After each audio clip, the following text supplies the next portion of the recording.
Secrets, secrets, secrets. They have always intrigued humankind from time immemorial, which is why we will go to any length and spend billions of dollars to uncover them. One of the most expensive secrets humans have not been able to resist is up there when you raise your head to the sky, the universe.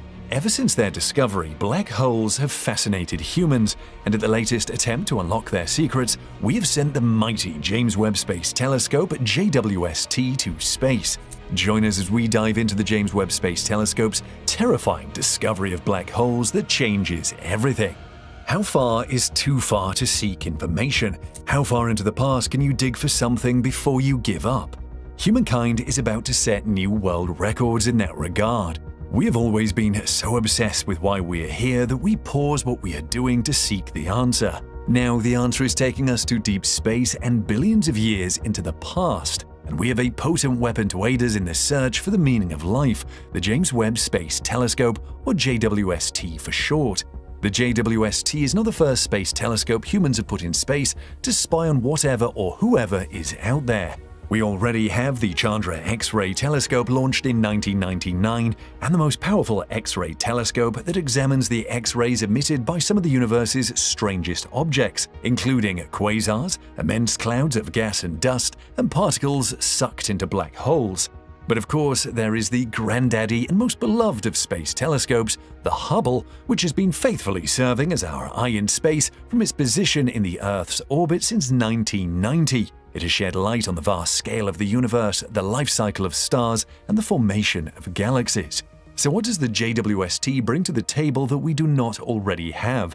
The truth is that the JWST is the scientific successor to Hubble because its science goals were motivated by results from Hubble. At this point, it is important to point out that the JWST is not the replacement for the Hubble, but rather a successor that serves a different purpose. The Hubble and JWST also differ on how they work.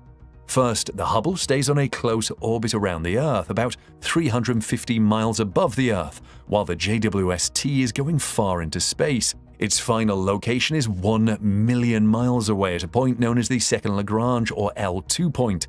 In addition, while the JWST will primarily look at the universe in the infrared, the Hubble studies it primarily at optical and ultraviolet wavelengths, although it has some infrared capabilities.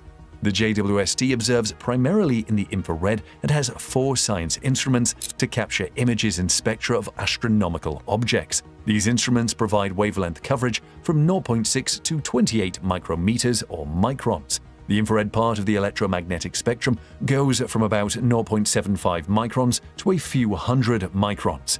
This means that the JWST instruments work primarily in the infrared range of the electromagnetic spectrum, with some capability in the visible range, particularly in the red and up to the yellow part of the visible spectrum.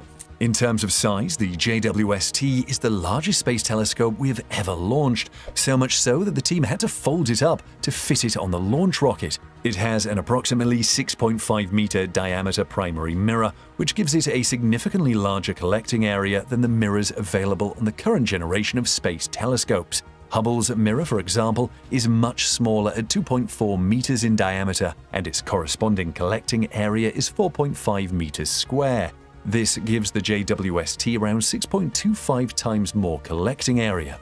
The JWST has a significantly larger field of view than the Nick Moss camera on Hubble, covering more than about 15 times the area. It also has significantly better spatial resolution than is available with the infrared Spitzer space telescope.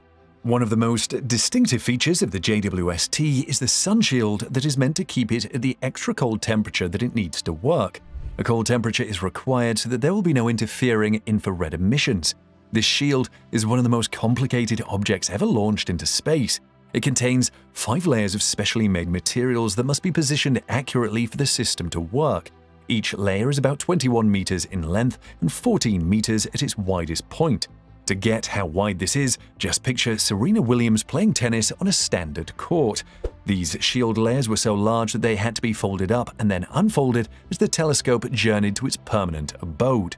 The Hubble has been visited by humans for repairs, but that is not even remotely possible with the JWST, at least for now. So everything had to be just right the first time. NASA estimates it has enough fuel to function for 10 years, after which, if possible, it could be refueled, and if not, will remain as a silent $10 billion century in outer space. However, within that 10 years, the JWST will deeply expand our knowledge of why we are here and how we got here. Our story of the universe began about 14 billion years ago with what scientists have called the Big Bang. Clumps of lurid blues and purples known as cosmic microwave background radiation reveal minute variations in temperature and density. This first meaningful snapshot of the early universe, about 400,000 years after the Big Bang, was taken in the 1990s using NASA's Cosmic Background Explorer satellite. But thanks to the JWST, we will now peer back in time and space to see the very first stars and galaxies that formed from hot, dense clumps of gas and dust.